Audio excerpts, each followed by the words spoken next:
Le livre d'Ésaïe, chapitre 38. À cette époque-là, Ézéchias fut atteint d'une maladie mortelle. Le prophète Ésaïe, fils d'Amoz, vint le trouver et lui annonça: Voici ce que dit l'Éternel.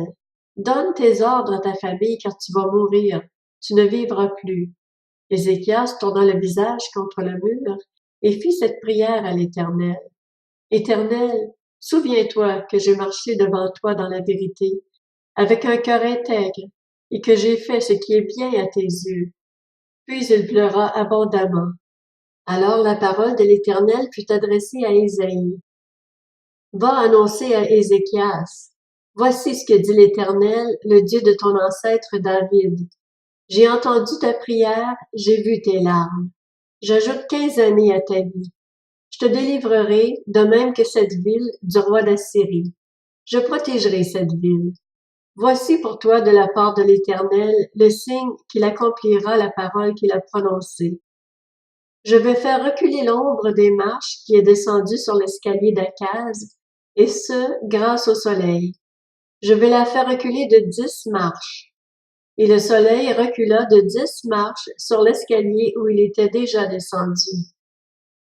Poème d'Ézéchias, le roi de Juda, sur sa maladie et son rétablissement. Je disais, au beau milieu de mon existence, je dois passer par les portes du séjour des morts. Je suis privé du reste de mes années. Je disais, je ne verrai plus l'Éternel sur la terre des vivants. Je ne pourrai plus regarder aucun homme en compagnie des habitants du monde. Mon habitation était enlevée et transportée loin de moi, comme une tente de berger. Pareil à un tisserand, j'arrivais au bout du rouleau de ma vie. Il m'arrachait à la chaîne de tissage. Avant la nuit, tu en aurais fini avec moi. Je me suis retenue jusqu'au matin, mais pareil à un lion, il brisait tous mes os. Avant la nuit, tu m'aurais achevé. Je poussais des petits cris, telle une hirondelle en train de voltiger. Je gémissais comme une colombe. Mes yeux se levaient épuisés vers le ciel. Seigneur, je suis accablé. Porte-toi garant pour moi. Que dire? Il m'a parlé et c'est lui-même qui a agi. Je marcherai humblement jusqu'au terme de mes années, à cause de l'amertume dont j'ai fait preuve. Seigneur, c'est par tes bontés que l'on vit. C'est grâce à elles que j'ai encore un souffle de vie. Tu m'as restauré, tu m'as fait revivre. Mon amertume même s'est changée en bien-être. Tu m'as aimé au point de me retirer de la fosse de la destruction, car tu as jeté derrière toi tous mes péchés.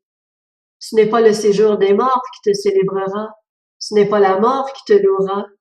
Ceux qui sont descendus dans la tombe n'espèrent plus en ta fidélité. C'est le vivant, oui, c'est le vivant qui te célèbre, comme moi aujourd'hui, et c'est le Père qui fait connaître ta fidélité à ses enfants. Éternel, puisque tu m'as sauvé, nous ferons résonner les cordes de nos instruments tous les jours de notre vie, près de la maison de l'Éternel. Isaïe avait dit qu'on apporte un gâteau aux figues, qu'on l'étale sur l'ulcère, et Ézéchias vivra. Quant à Ézéchias, il avait dit, quel est le signe que je pourrai monter à la maison de l'Éternel?